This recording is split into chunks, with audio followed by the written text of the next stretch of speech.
ನಾನು ಸಹ ತುಂಬ ವಿಶ್ವಾಸದಿಂದ ಪ್ರೀತಿಯಿಂದ ನೋಡ್ತಕ್ಕಂಥ ಅಬು ಸಲಂ ಪುತ್ತಿಗೆಯವರು. ಪತ್ರಿಕಾ ಮಾಧ್ಯಮ ಅಂದರೆ ಇವತ್ತು ಏನಾಗಿದೆ,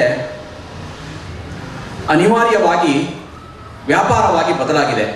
ನನಗೆ ತುಂಬ ಚೆನ್ನಾಗಿ ಗೊತ್ತು, ಕಷ್ಟದಲ್ಲಿ ಅವ್ರ ಹೊರಗಡೆ ನನಗೆ ಗೊತ್ತಿಲ್ಲ ಹೇಗೆ ನಿಮ್ಮ ನಡುವೆ ಬದುಕ್ತಾ ಇದ್ದಾರೋ ಅಂತ. ಪತ್ರಿಕೆಯನ್ನಂತೂ ತುಂಬ ಕಷ್ಟದಲ್ಲಿ ನಡೆಸ್ತಾರೆ. ಆ ವಿಚಾರಗಳನ್ನು ಬಿಟ್ಟು ಕೊಡದೆ ನಮ್ಮೊಟ್ಟಿಗೆ ಇದ್ದಾರೆ. ನನ್ನ ಹೆಮ್ಮೆ ಅದು. ಅದೇ ರೀತಿ ಅದ್ಭುತ ಭಾಷಣಕಾರರು ಅಂತ ಕೇಳಿದ್ದೀನಿ, ರಫೀವುದ್ದೀನ್ ಕುದ್ರೋಳಿಯವರು. ನಾನು ಆ್ಯಕ್ಚುಲಿ ಅದ್ಭುತ ಭಾಷಣಕಾರ ಅಲ್ಲ.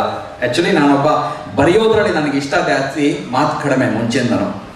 ಅದೇ ರೀತಿಯಲ್ಲಿ ನೆರೆದಿರ್ತಕ್ಕಂಥ ಎಲ್ಲ ಈ ಶಾಂತಿ ಪ್ರಿಯ ಸೌಹಾರ್ದ ಪ್ರಿಯ ಅಭಿಯಾನದಲ್ಲಿ ಇರತಕ್ಕಂಥ ಎಲ್ಲ ಅನುಯಾಯಿಗಳೇ, ಸ್ನೇಹಿತರೆ, ಬಂಧುಗಳೇ, ಅಕ್ಕ ತಂಗಿಯರೇ, ಸಹೋದರಿಯರೇ, ನಾನು ಹೇಳಿದ್ರು ಪ್ರವಾದಿ ಪೈಗಂಬರರ ಬಗ್ಗೆ ಮಾತಾಡಿ ದೇವರಾಣೆ ನನಗೆ ಆ ಮಟ್ಟದ ವಿದ್ವಾಂಸನೂ ನಾನಲ್ಲ, ಅಷ್ಟೊಂದು ವಿಚಾರಗಳನ್ನು ತಿಳ್ಕೊಂಡವನು ನಾನಲ್ಲ. ಯಾಕೆ ಅಂತ ಹೇಳಿದ್ರೆ ಪ್ರವಾದಿಗಳ ಬಗ್ಗೆ ಮಾತಾಡಬೇಕು ಅಂದರೆ ಏನು ಸಾಮಾನ್ಯನಾ? ಇವತ್ತು ಪ್ರಪಂಚದಲ್ಲಿ ಕೋಟಿ ಕೋಟಿ ಅನುಯಾಯಿಗಳನ್ನು ಹೊಂದಿರತಕ್ಕಂಥ ಪ್ರವಾದಿಗಳ ಬಗ್ಗೆ ನನ್ನಂಥ ಸಾಮಾನ್ಯರು ಏನು ಮಾತಾಡೋಕ್ಕೆ ಸಾಧ್ಯ ಇದೆ? ನಾವೇನು ಮಾತಾಡೋಣ ಅಲ್ವಾ? ಹಾಗಾಗಿ ಏನು ನಮ್ಗೆ ಗೊತ್ತು ಆ ವಿಚಾರಗಳ ಮೇಲೆ ಮಾತಾಡ್ಬೋದು. ಏನು ಅಂದರೆ ಏನು ಮೇಲ್ಮೇಲಕ್ಕೆ ನಾವು ಒಂದಷ್ಟು ನೋಡ್ಕೊಂಡಿರ್ತೀವಿ ಅದನ್ನು. ಅದೇ ರೀತಿಯಲ್ಲಿ ತುಂಬ ಆಳಕ್ಕಿಳಿದು ಧರ್ಮಗಳನ್ನು ಅಧ್ಯಯನ ಮಾಡಿದವನು ನಾನಲ್ಲ. ಯಾವುದೇ ಧರ್ಮಗಳನ್ನು ಆಳಕ್ಕಿಳಿದ ಅಧ್ಯಯನಗಳನ್ನ ಮಾಡಿದವನಲ್ಲ. ಮೇಲ್ಮುಖದಲ್ಲಿ ಮಾತ್ರ ನೋಡಿದವನು ನಾನು. ಯಾಕಂದ್ರೆ ನನ್ನ ತಲೆಯಲ್ಲಿ ಅಷ್ಟು ಜಾಗ ಇಲ್ಲ, ಆಳಕ್ಕಿಳಿದು ಅಧ್ಯಯನ ಮಾಡೋಷ್ಟು ಜಾಗ ಇಲ್ಲ. ಅದನ್ನು ಅಧ್ಯಯನ ಮಾಡ್ತಾ ಹೋದರೆ ನಾನೆಲ್ಲಿ ಬದಲಾಗ್ಬಿಡ್ತೀನೋ ಅನ್ನೋ ಹೆದರಿಕೆನೂ ನನಗಿದೆ. ಆ ಕಾರಣಕ್ಕೂ ನಾನು ತುಂಬ ಆಳಕ್ಕಿಳಿದ ಧರ್ಮಗಳನ್ನು ಅಧ್ಯಯನ ಮಾಡೋಕ್ಕೆ ಹೋಗಲ್ಲ ನಾನು. ಒಂದು ಸ್ನೇಹಿತರೆ, ನಿಮಗೆ ಒಂದು ಘಟನೆ ನೆನಪಿಸ್ಕೊಂಡು ಮುಂದೆ ನಾನು ಮಾತಿಗೆ ಹೋಗ್ತೀನಿ. ಪ್ರವಾದಿಗಳ ಬಗ್ಗೆ ಈಗ ನಿಮ್ಮ ಎದುರುಗಡೆ ನಾನು ಏನೋ ಮಾತಾಡ್ತಾ ಇದ್ದೀನಿ. ಇದಕ್ಕೆ ಒಂದಷ್ಟು ಕಾಮೆಂಟ್ಸ್ಗಳು ಬೇರೆ ಬೇರೆ ನೋಡಿದ್ದೀನಿ ನಾನು ಹೊರಗಡೆ. ಆಯೇ ಬೇರ್ಲೆನ ಫಂಕ್ಷನ್ಗೆ ಪೋಂದ್ರಲಯ್ಯ ಕುಡ್ಲಾಗ, ಈ ಥರದ್ದೆಲ್ಲ. ಒಂದು, ನನಗೆ ನೀವ್ಯಾರು ಆ ಥರ ಕಾಣ್ತಾನೆ ಇಲ್ಲ, ಮನುಷ್ಯರ ಥರ ಕಾಣ್ತಾ ಇದ್ದೀರಿ.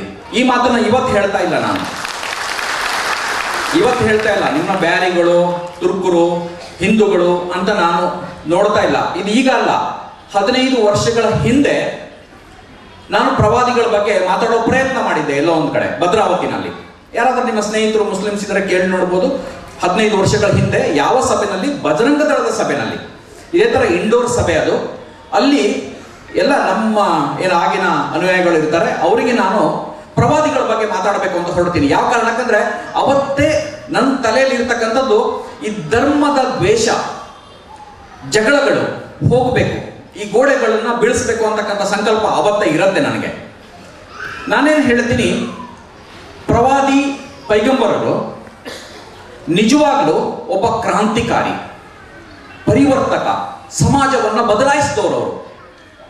ಒಂದು ಭೂಭಾಗದಲ್ಲಿ ಜನಿಸಿದ ಅವರು ಅಲ್ಲಿಯ ಜನಜೀವನ ಪದ್ಧತಿಯನ್ನು ನೋಡಿ, ಇಲ್ಲಿಯ ಈ ಪರಿಸ್ಥಿತಿಯನ್ನು ನೋಡಿ, ಏನು ಅಲ್ಲಿನ ಜನ ಪ್ರಾಣಿಯಂತೆ ಬದುಕ್ತಾ ಇದ್ರು, ಇವರನ್ನ ಮನುಷ್ಯರನ್ನಾಗಿ ಮಾಡಬೇಕು ಅಂತ ಹೊರಟಿರ್ತಕ್ಕಂಥ ಒಬ್ಬ ಮಹಾನ್ ಪರಿವರ್ತಕ ಪೈಗಂಬರರು, ಶಾಂತಿ ದೂತ ಅಂತಕ್ಕಂಥ ಮಾತನ್ನ ಆ ಸಭೆನಲ್ಲಿ ಆಡ್ತೀನಿ ನಾನು.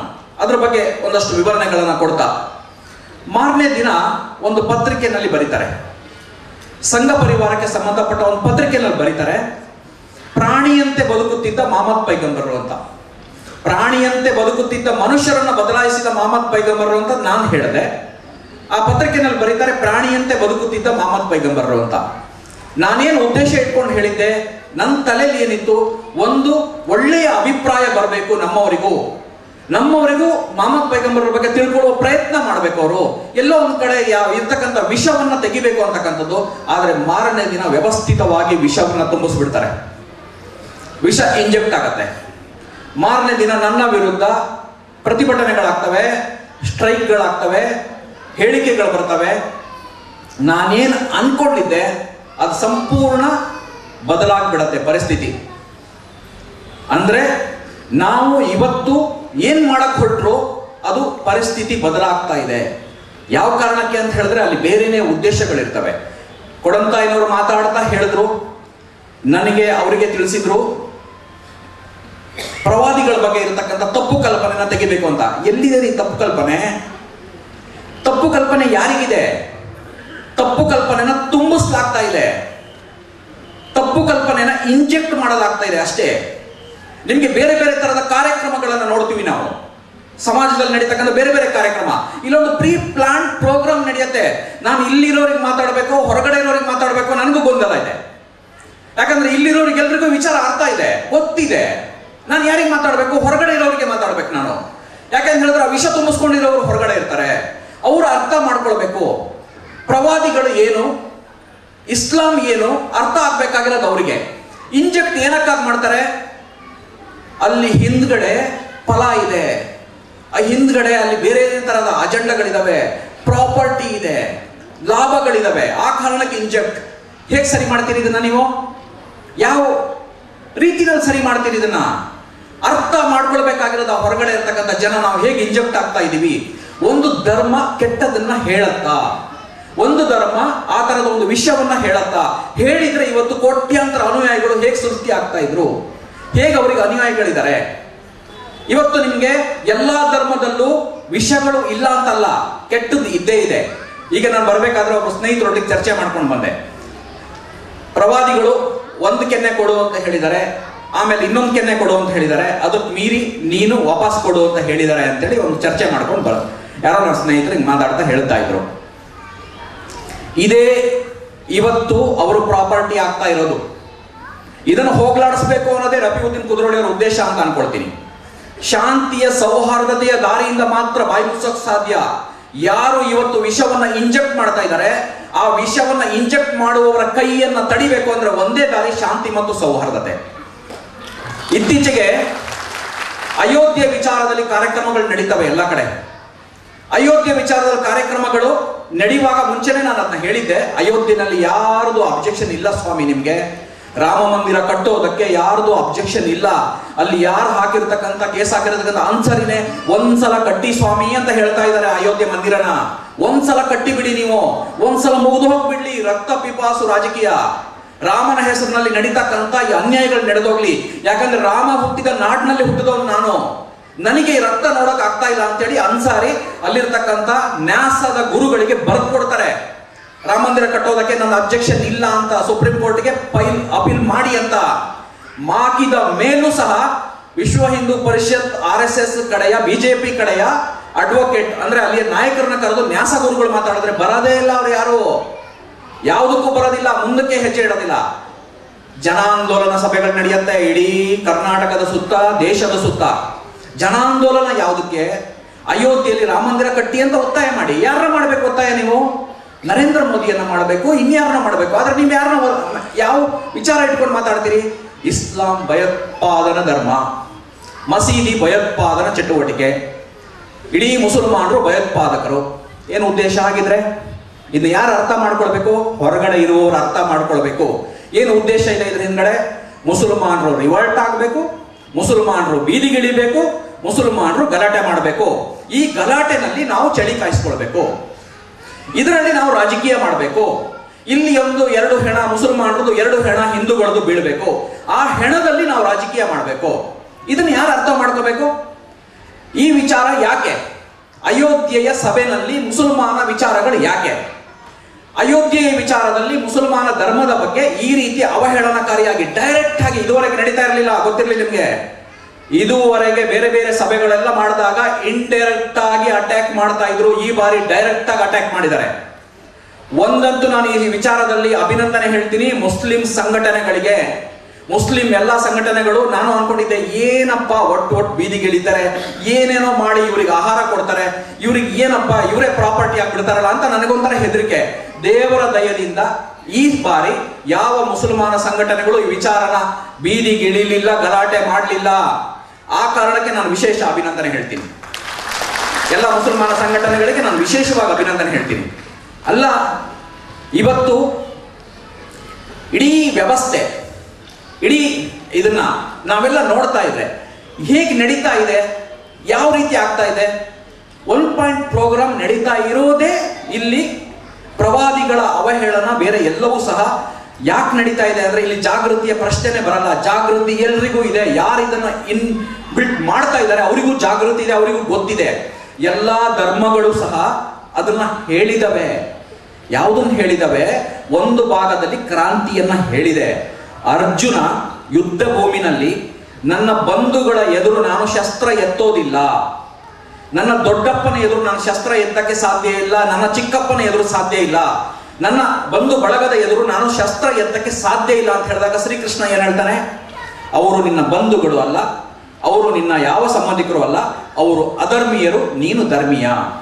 ಧರ್ಮೀಯ ಅಧರ್ಮೀಯನ ವಿರುದ್ಧ ಯುದ್ಧ ಮಾಡಬಹುದು ಅಂತ ಹೇಳ್ತಾನೆ.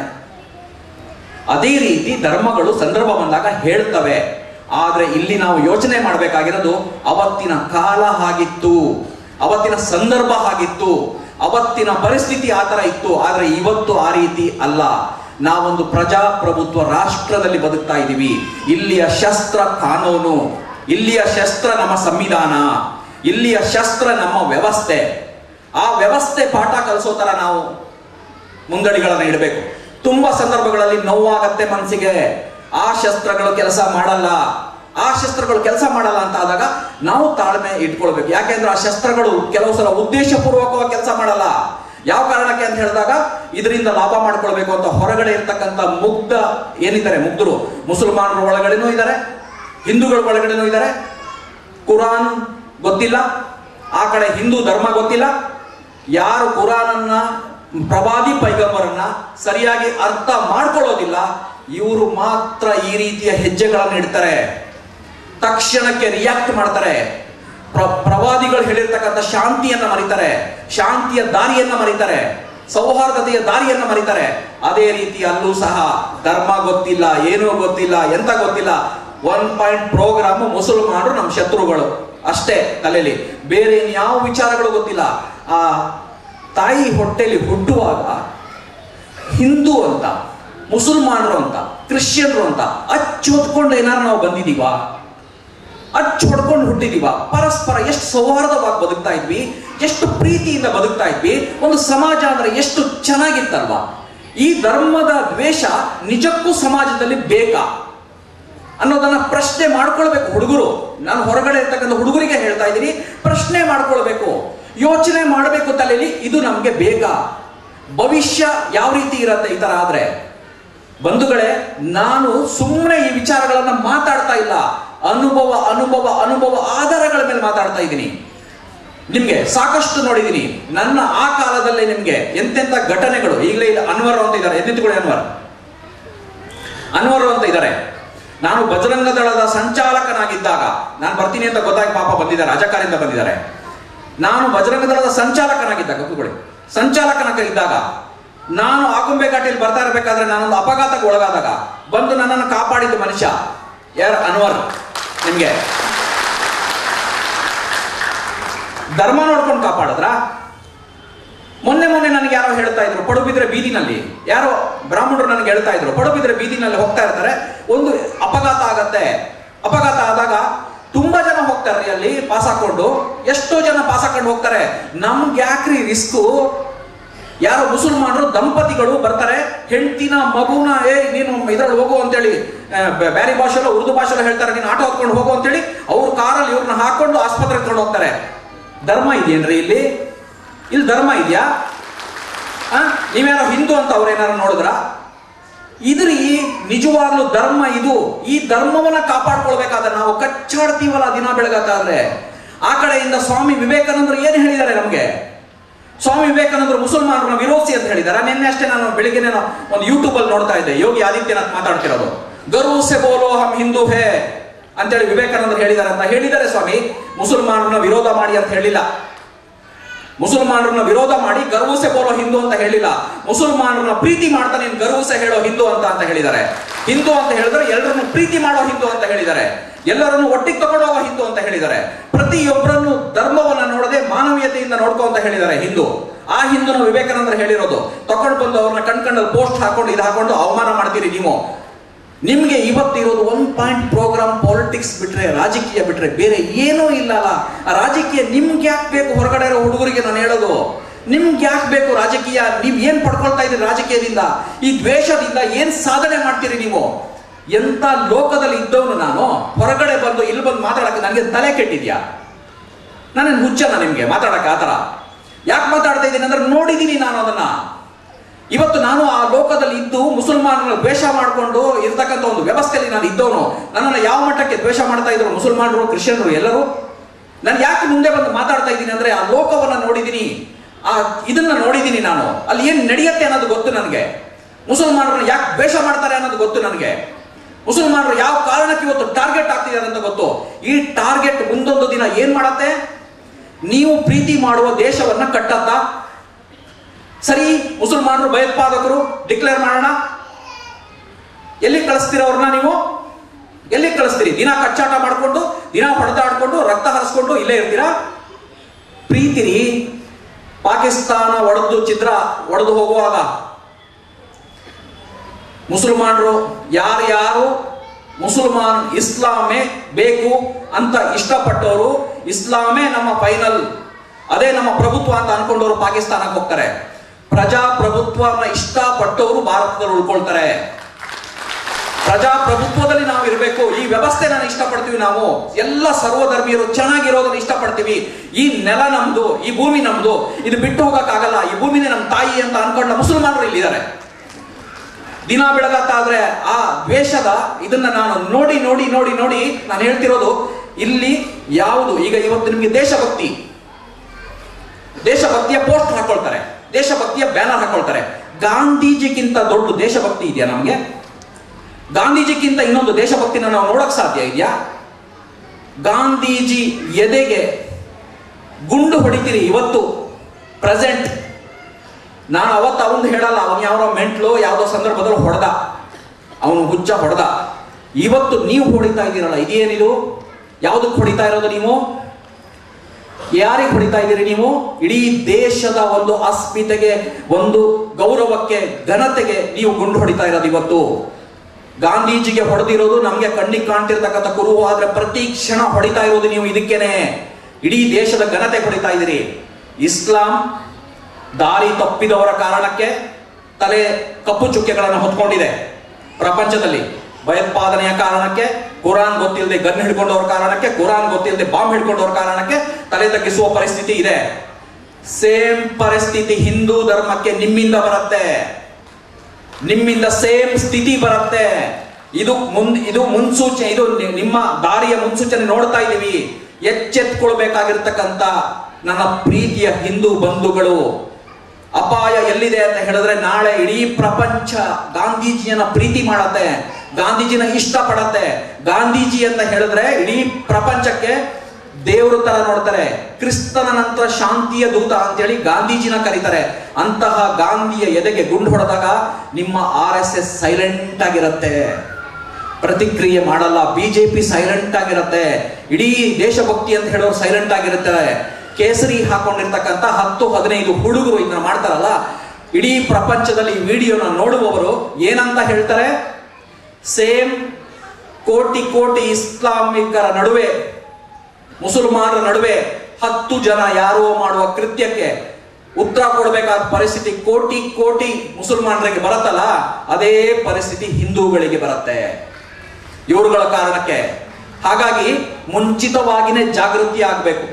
ಯಾವತ್ತು ಅಲ್ಲಿ ನಿಮ್ಗೆ ತಾಲಿಬಾನು ಇನ್ನೊಂದು ಮತ್ತೊಂದು ಈ ಕಂಟ್ರೋಲ್ ಮಾಡಕ್ ಸಿಗ್ಲಿಲ್ಲ. ಯಾವುದೋ ಲೋಕ ಯಾರೋ ಆಟ ಆಡಿಸಿದ್ರು, ಯಾರೋ ಅವ್ರ ಹಿಂದ್ಗಡೆ ಇದ್ರು, ಇವ್ರಿಗೂ ಗೊತ್ತಿಲ್ಲ ಧರ್ಮ ಅನ್ನೋದು.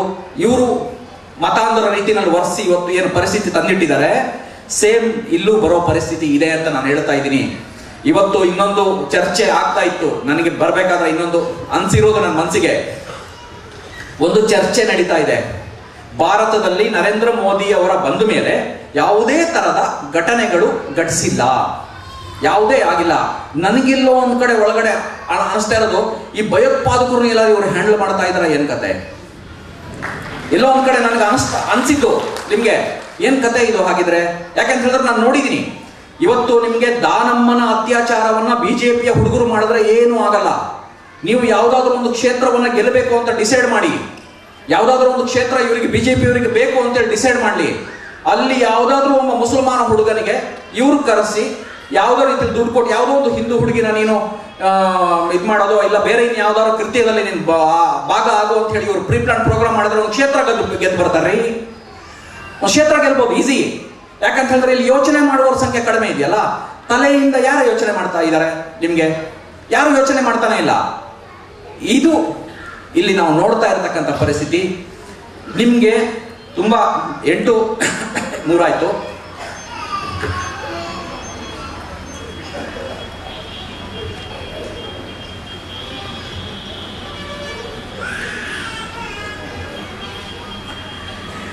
ಇವತ್ತು ಒಟ್ಟಾರೆ ಪರಿಸ್ಥಿತಿ, ಒಟ್ಟಾರೆ ನಮ್ಮ ದೇಶದ ಆಗುಹೋಗುಗಳು ಇದನ್ನೆಲ್ಲ ಗಮನಿಸಿದಾಗ ನನಗೆ ಅನ್ಸೋದು ಪ್ರವಾದಿ ಪೈಗಂಬರರು ಇದಕ್ಕೆಲ್ಲದಕ್ಕೂ ಉತ್ತರ. ಪ್ರವಾದಿ ಪೈಗಂಬರರ ಶಾಂತಿಯೇ ಇದಕ್ಕೆ ಉತ್ತರ. ಪ್ರವಾದಿ ಪೈಗಂಬರ ಸೌಹಾರ್ದತೆನೇ ಇದಕ್ಕೆ ಉತ್ತರ. ಆ ನಿಟ್ಟಿನಲ್ಲಿ ನೀವೆಲ್ಲ ಏನು ಕೆಲಸ ಮಾಡ್ತಾ ಇದ್ದೀರಿ, ಇದು ಅದ್ಭುತವಾದ ಕೆಲಸ ಇದು. ಯಾಕೆಂದ್ರೆ ಇವತ್ತು ನಮ್ಮ ಎದುರುಗಡೆ ಇವತ್ತು ಪರಿಸ್ಥಿತಿ ಹೇಗೆ ಅಂತ ಹೇಳಿದ್ರೆ ಉಸಿರುಗಟ್ಟಿದ ಪರಿಸ್ಥಿತಿನಲ್ಲಿ ಬದುಕಬೇಕಾಗಿ ಬಂದಿದೆ. ಇವತ್ತು ನಿಮ್ಗೆ ಹೇಗೆ ಅಂತ ಹೇಳಿದ್ರೆ ಒಂದ್ ರೀತಿ ಉಸಿರುಗಟ್ಟಿದ ವಾತಾವರಣ. ಯಾರೋ ಸಕಲೇಶ್ಪುರದಿಂದ ನಂಗೆ ಯಾರೋ ಫೋನ್ ಮಾಡ್ತಾರೆ, ಅವ್ರು ಏನೂ ಇಲ್ಲ, ಸಂಬಂಧ ಇಲ್ಲ, ಏನೂ ಇಲ್ಲ, ಪಾಪ ಮನುಷ್ಯ ಅಲ್ಲಿ ಜೀವನ ಮಾಡ್ತಾ ಇದ್ದಾರೆ, ರಿಕ್ಷಾ ಓಡಿಸ್ಕೊಂಡು ಏನೋ. ಅವ್ರು ನನಗೆ ಹೇಳ್ತಾರೆ, ಮೊನ್ನೆತ್ಲಾಗ ಯಾವುದೋ ನಾನು ಮಾಡಿದ ಒಂದು ವಿಡಿಯೋ ನೋಡ್ಕೊಂಡು ಹೇಳ್ತಾರೆ, ಅಣ್ಣ ನಿಮ್ಗೆ ಯಾವ ತರ ಧನ್ಯವಾದ ಹೇಳಬೇಕೋ ನನಗೆ ಗೊತ್ತಾಗ್ತಿಲ್ಲ, ನಮ್ಮ ಪರವಾಗಿನೂ ಇದಾರಲ್ಲ, ನೀವು ಇದಿರಲ್ಲ ನಿಮ್ಮಂತವ್ರು ಅಂತೇಳಿ ನಮ್ಗೊಂಥರ ಬದುಕೋಕೆ ಹೆಮ್ಮೆ ಆಗ್ತಿದೆ ಅಂತ ಪರಿಸ್ಥಿತಿ. ಈ ಪರಿಸ್ಥಿತಿನ ಅರ್ಥ ಮಾಡ್ಕೊಳ್ಬೇಕು ಹೊರಗಿನ ಸಮಾಜ. ಮುಸಲ್ಮಾನರು ಅಂತ ಟಾರ್ಗೆಟ್ ಮಾಡೋಕ್ಕಿಂತ ಮುಂಚೆ ಈ ಪರಿಸ್ಥಿತಿನ ಅರ್ಥ ಮಾಡ್ಕೊಳ್ಬೇಕು. ಮುಸಲ್ಮಾನರು ಲಕ್ಷಾಂತರ ಜನ ಇದ್ದಾರೆ. ಯಾವುದಾದ್ರೂ ಒಂದು ಸಣ್ಣ ತಪ್ಪು ನಿಮ್ಗೆ ಮುಸಲ್ಮಾನರ ಕಡೆಯಿಂದ ಸಿಕ್ಕಿದ್ಯಾ? ನೀವು ಯಾವ ಕಾರಣಕ್ಕಾಗಿ ದ್ವೇಷ ಮಾಡ್ತಾ ಇದ್ದೀರಿ? ಕಾಶ್ಮೀರದ ಯಾವುದೋ ಘಟನೆ ತಕೊಂಡು, ಇನ್ಯಾವುದೋ ಘಟನೆ ತಕೊಂಡು, ಅವನು ಯಾವನೋ ಅಕ್ಬರುದ್ದೀನೋ ಅಲ್ಲೆಲ್ಲೋ ಏನೋ ಮಾಡ್ದ ಅಂತೇಳಿ ಇಲ್ಲಿ ಬದುಕ್ತಾ ಇರ್ತಕ್ಕಂಥ ಅನ್ವರ್ಗೆ ಯಾಕ್ರಿ ಟಾರ್ಚರ್ ಕೊಡ್ತೀರಿ ನೀವು? ಅವನು ಯಾವನೋ ಅಕ್ಬರುದ್ದೀನೋ ಅಲ್ಲೆಲ್ಲೋ ಮಾಡ್ದ, ಇನ್ನೊಂದೆಲ್ಲೋ ಮಾಡ್ದ ಅಂತ ಹೇಳಿ ಇಲ್ಲಿರ್ತಕ್ಕಂಥ ಅನ್ವರ್ಗೆ ನೀವು ಯಾಕೆ ಟಾರ್ಚರ್ ಕೊಡ್ತೀರಾ? ಸಿಂದಗಿನಲ್ಲಿ ಪಾಕಿಸ್ತಾನದ ಧ್ವಜ ಹಾರಾಟ ಆಗತ್ತೆ. ಇದು ಹೊರಗಿನ ಸಮಾಜ ಅರ್ಥ ಮಾಡ್ಕೊಳ್ಬೇಕು. ಹೊರಗಿರ್ತಕ್ಕಂಥ ನಮ್ಮ ಸಮಾಜ ಇದೆ, ಪೂರ್ತಿ ಸಮಾಜ ಇದನ್ನ ಅರ್ಥ ಮಾಡ್ಕೊಳ್ಬೇಕು. ಸಿಂದಗಿನಲ್ಲಿ ಪಾಕಿಸ್ತಾನದ ಧ್ವಜ ಹಾರಾಟ ಆಗತ್ತೆ. 1 ವಾರಗಳ ಕಾಲ ಇಡೀ ಮುಸಲ್ಮಾನರ ವಿರುದ್ಧ ಇಡೀ ರಾಜ್ಯದ ತುಂಬಾ ಪ್ರತಿಭಟನೆಗಳಾಗ್ತವೆ. ಪ್ರತಿಭಟನೆ ಯಾವ ರೀತಿ ಆಗತ್ತೆ? ದೇಶದ್ರೋಹಿ ಮುಸಲ್ಮಾನರು ಅಂತ ಪ್ರತಿಭಟನೆ ಆಗತ್ತೆ. ದೇಶದ್ರೋಹಿಗಳ ಸಂತಾನ ಅಂತೇಳಿ ಭಾಷಣಗಳನ್ನ ಮಾಡ್ತಾರೆ. ಎಲ್ಲಾ ಮುಸಲ್ಮಾನರಿಗೂ ದೇಶದ್ರೋಹಿಯನ್ನ ಪಟ್ಟ ಕಟ್ಟತಕ್ಕಂಥ ಪ್ರಯತ್ನ ಮಾಡ್ತಾರೆ. ಕೊನೆಗೆ ನಿಮ್ಗೆ ಟ್ರೇಸ್ ಔಟ್ ಆಗತ್ತೆ. 8 ದಿನಗಳಲ್ಲಿ ಯಾರು ಮಾಡಿದ್ದಾರೆ ಅನ್ನೋದು ಟ್ರೇಸ್ ಔಟ್ ಆಗತ್ತೆ. 6 ಜನ RSSನ ಶಾಖೆಗೆ ಹೋಗ್ತಕ್ಕಂಥ ಮಕ್ಕಳು ಮಾಡಿರ್ತಾರೆ ಈ ಕೆಲಸವನ್ನ. ತಕ್ಷಣ RSS ಸೈಲೆಂಟ್ ಆಗತ್ತೆ, ಪ್ರತಿಭಟನೆ ನಿಲ್ಸತ್ತೆ. ಹೇಗೆ? ಇಮಿಡಿಯೇಟ್ ಹೇಳಿಕೆ ಕೊಡುತ್ತೆ ಪತ್ರಿಕೆದು, ದಾರಿ ತಪ್ಪಿದ ಹುಡುಗರು ಈ ಕೃತ್ಯವನ್ನ ಮಾಡಿದ್ದಾರೆ ಅಂತ. ಪಾಕಿಸ್ತಾನದ ಧ್ವಜವನ್ನ ಯಾರೋ 4 ಜನ ಮುಸಲ್ಮಾನ ಹುಡುಗರೇ ಹಾರಿಸಿದ್ರು ಅಂತ ಅನ್ಕೊಡಿ. ನೀವ್ಯಾಕೆ ಅವತ್ತು ದಾರಿ ತಪ್ಪಿದ ಹುಡುಗರು ಅಂತ ಹೇಳಲ್ಲ? ಯಾರೋ ದಾರಿ ತಪ್ಪಿದ ಹುಡುಗರು 4 ಜನ ಈ ಕೆಲಸ ಮಾಡಿದ್ರು ಅಂತ ನೀವು ಅವತ್ತು ಹೇಳ್ಬೋದಲ್ಲ ಅದನ್ನ? ಅವಾಗ ಯಾಕೆ ನೀವು ಇಡೀ ಮುಸಲ್ಮಾನ ಸಮಾಜದ ತಲೆ ಕಟ್ಟೋ ಕೆಲಸ ಮಾಡ್ತೀರಿ?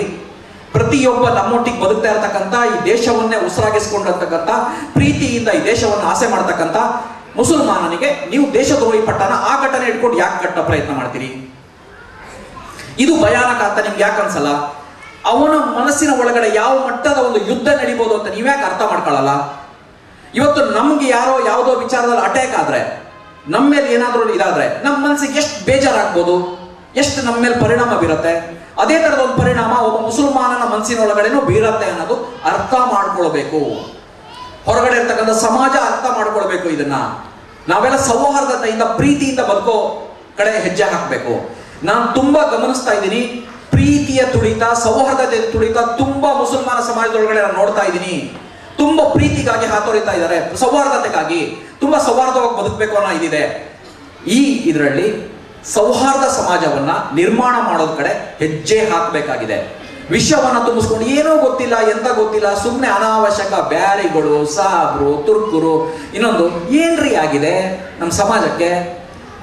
ಇಡೀ ಇದನ್ನ ನಿಮ್ಮ ರಾಜಕೀಯಕ್ಕಾಗಿ ಅವ್ರು ಯಾರೋ ಬಲಿ ತಗೊಳ್ಳೋ ಪ್ರಯತ್ನ ಮಾಡ್ತಾರೆ. ಅವರಿಗೆ ಬೇಕಾಗಿರೋದು ರಾಜಕೀಯ ಅಷ್ಟೇ. ಸ್ವತಂತ್ರ ಹೋರಾಟದಲ್ಲಿ ಭಾಗವಹಿಸಿಲ್ಲ, ಯಾವುದೇ ತರದ ಈ ತರದ ಸಾಮಾಜಿಕ ಚಟುವಟಿಕೆಗಳಲ್ಲಿ ಭಾಗವಹಿಸಲ್ಲ, ಅನಾವಶ್ಯಕವಾಗಿ ಈ ತರದ್ದು ಇದು. ಇವತ್ತು ನಿಮ್ಮ ಎದುರುಗಡೆ ನಾನು ಮಾತಾಡ್ತಾ ಇದ್ದೀನಿ, ನಾನು ದೇಶದ್ರೋಹಿ, ಗೊತ್ತಾ ನಿಮ್ಗೆ?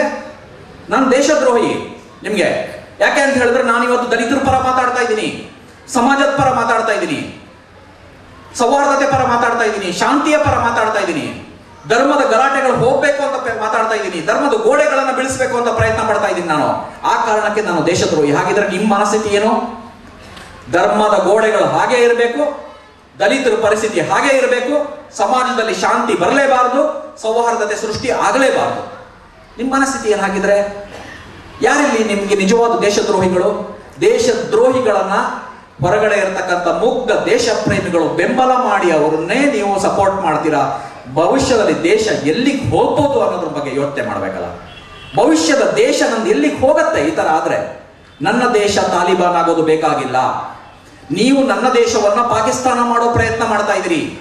ನನ್ನ ಪ್ರಯತ್ನ, ನಿಮ್ಮೆಲ್ಲರ ಪ್ರಯತ್ನ ನಮ್ಮ ದೇಶ ಭಾರತ ಆಗಿರ್ಬೇಕು ಅನ್ನೋದು, ನಮ್ಮ ದೇಶ ಭಾರತ ಆಗಿರ್ಬೇಕು ಅನ್ನೋದು. ಆದ್ರೆ ನಮ್ಮ ದೇಶವನ್ನ, ನನ್ನ ದೇಶವನ್ನ ಪಾಕಿಸ್ತಾನ ಮಾಡೋ ಪ್ರಯತ್ನಕ್ಕೆ ಹೊರಗಡೆ ಇರುವ ಮುಗ್ಧ ಯುವಕರು ಸಪೋರ್ಟ್ ಮಾಡ್ತಾ ಇದ್ದಾರೆ, ಬೆಂಬಲ ಮಾಡ್ತಾ ಇದ್ದಾರೆ. ಆ ಹುಡುಗರು ಯೋಚನೆ ಮಾಡಬೇಕು, ಅವರ ಪ್ರಯತ್ನ ಪಾಕಿಸ್ತಾನ ಮಾಡೋದು. ನಿಮ್ಗೇನೂ ಗೊತ್ತಿಲ್ಲ, ತುಂಬಾ ಮುಗ್ಧರು ನೀವು, ನಿಜವಾಗ್ಲೂ ಪ್ರಾಮಾಣಿಕರು. ನೀವು ಯೋಚನೆ ಮಾಡಬೇಕು, ನನ್ನ ದೇಶ, ನಮ್ಮ ದೇಶ ಪಾಕಿಸ್ತಾನ ಆಗೋದು ಬೇಕಾಗಿಲ್ಲ. ಪಾಕಿಸ್ತಾನದ ಇತ್ತೀಚೆಗಿನ ಪ್ರಯತ್ನಗಳನ್ನ ನಾನು ಗಮನಿಸ್ತಾ ಇದ್ದೀನಿ. ಅವರು ಭಾರತ ಆಗ್ಬೇಕು ಅಂತ ಪ್ರಯತ್ನ ಪಡ್ತಾ ಇದ್ದಾರೆ. ಪಾಕಿಸ್ತಾನದವರು ಅವರು ಭಾರತ ಆಗೋ ಪ್ರಯತ್ನ ಮಾಡ್ತಾ ಇದ್ದಾರೆ, ನಾವು ಪಾಕಿಸ್ತಾನ ಆಗೋ ಪ್ರಯತ್ನ ಮಾಡ್ತಾ ಇದೀವಿ. ಏನ್ ಭಯಾನಕತೆ ಅಂತೇಳಿ ನನಗೆ ಅರ್ಥ ಆಗಲ್ಲ. ಒಂದು ರಾಜಕೀಯಕ್ಕಾಗಿ ಈ ಮಟ್ಟಕ್ಕೆ ದೇಶವನ್ನ ಬಲಿ ಕೊಡಬೇಡಿ. ಹಾಗಾಗಿ ಇನ್ನೊಂದು ನಿಮ್ಮೆಲ್ಲರಲ್ಲಿ ನನ್ನ ಮನವಿ, ಸಮಯ ಆಗ್ತಾ ಇರೋ ಕಾರಣಕ್ಕೆ ಕೊನೆದಾಗ ಒಂದು ಮನವಿ. ಈ ದೇಶ ಸ್ವತಂತ್ರ ಪೂರ್ವದಲ್ಲೇ ಈ ಗೋಡೆಗಳ ನಿರ್ಮಾಣಕ್ಕೆ ಕಾರಣ ಆಗತ್ತೆ. ಒಂದೇ ಮಾತರಂ ನ ಹೆಸರಿನಲ್ಲೇ ಆರಂಭ ಆಗತ್ತೆ. ಒಂದೇ ಮಾತರಂ ಕಾಂಗ್ರೆಸ್ನ ಮಹಾ ಅಧಿವೇಶನದಲ್ಲಿ ವಿಷ್ಣು ದಾಸ್ ದಿಗಂಬರರು ಹೇಳಕ್ ಹೊರಟಾಗ, ಮೌಲಾನಾ ಅವ್ರ ಹೆಸರು ಏನೋ ನೆನಪು ಬರ್ತಾ ಇಲ್ಲ, ಕಾಂಗ್ರೆಸ್ಸಿನ ಅಧ್ಯಕ್ಷರಾಗಿದ್ರು, ಪುತ್ತಿಗೆ ಅವರಿಗೆ ಚೆನ್ನಾಗಿ ನೆನಪಿರ್ಬೋದು, ಕಾಂಗ್ರೆಸ್ನ ಅವತ್ತಿನ ಅಧ್ಯಕ್ಷರಾಗಿದ್ರು. ಅವರು ಅದನ್ನು ವಿರೋಧಿಸ್ತಾರೆ. ಕುರಾನ್ನಲ್ಲಿ ಒಂದೇ ಮಾತರಂಗೆ ಅವಕಾಶ ಇಲ್ಲ ಅಂತ. ಇದನ್ನೇ ಅವತ್ತು ಗೋಡೆ ಕಟ್ಟೋದಕ್ಕೆ RSS ಬಳಸ್ಕೊಂಡು ಅದೇ ಗೋಡೆನ ಕಂಟಿನ್ಯೂ ಆಗಿ ಇವತ್ತು ಇಲ್ಲಿಗೆ ಬಂದು ನಿಂತಿದೆ. ಇತ್ತೀಚೆಗೆ ಯಾವುದೋ ಒಂದು ನಗರಸಭೆನಲ್ಲೂ, ಉತ್ತರ ಭಾರತದ ನಗರಸಭೆನಲ್ಲೂ 6 ಜನ ಮುಸಲ್ಮಾನ ಸದಸ್ಯರು ಒಂದೇ ಮಾತರಂ ಹೇಳೋದನ್ನ ವಿರೋಧಿಸ್ತಾರೆ, ಕುರಾನ್ನಲ್ಲಿ ಅವಕಾಶ ಇಲ್ಲ ಅಂತ. ಒಂದು ನಮ್ಗೆ ಗೊತ್ತಿರಲಿ, ಸಂವಿಧಾನದಲ್ಲಿ ಒಂದೇ ಮಾತರಂ ಇಲ್ಲ. ಆದ್ರೂ ನಾನು ಹೇಳ್ತಾ ಇದ್ದೀನಿ, ಸಂವಿಧಾನವನ್ನ ಪ್ರೀತಿಸುವಂತ ಕುರಾನ್ ಹೇಳಿದೆ, ಕುರಾನ್ ಅನ್ನ ಪ್ರೀತಿಸುವಂತ ಸಂವಿಧಾನ ಹೇಳಿದೆ. ಇದೆರಡು ಒಟ್ಟೊಟ್ಟಿಗೆ ಸಾಗತ್ತೆ. ಹಾಗಾಗಿ ಇದರಲ್ಲಿ ನಾವು ಹೇಗೆ ಅಂತೇಳಿ ನಮ್ಮ ವಿವೇಚನೆಗೆ ಬಿಟ್ಟಿದ್ದು.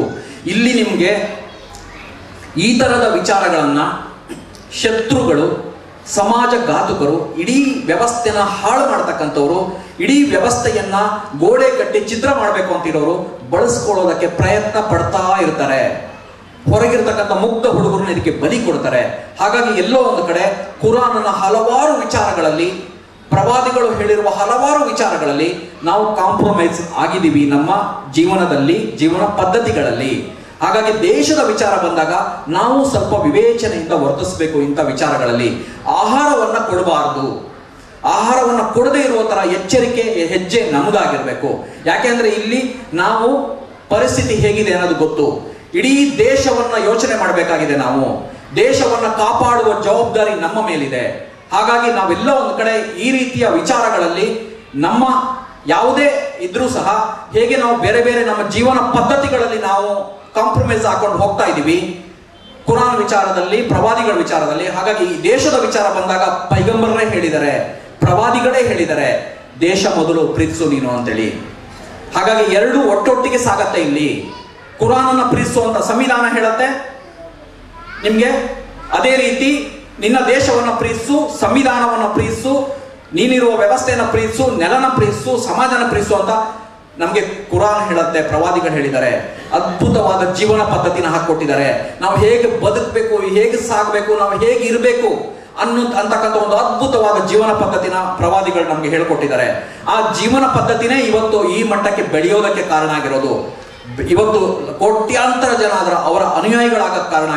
ಅವತ್ತಿನ ಅವರ ಧರ್ಮ ಸ್ಥಾಪನೆಯ ಸಮಯದಲ್ಲಿ ಅವರಿಗೂ ಸಂಕಷ್ಟಗಳಿರಲಿಲ್ಲ ಅಂತಲ್ಲ, ಬೇಕಾದ ಸಂಕಷ್ಟಗಳ ನಡುವೆ ನಿಂತು ಒಂದು ಪದ್ಧತಿನ ಹಾಕೊಟ್ಟಿರ್ತಕ್ಕಂಥದ್ದು.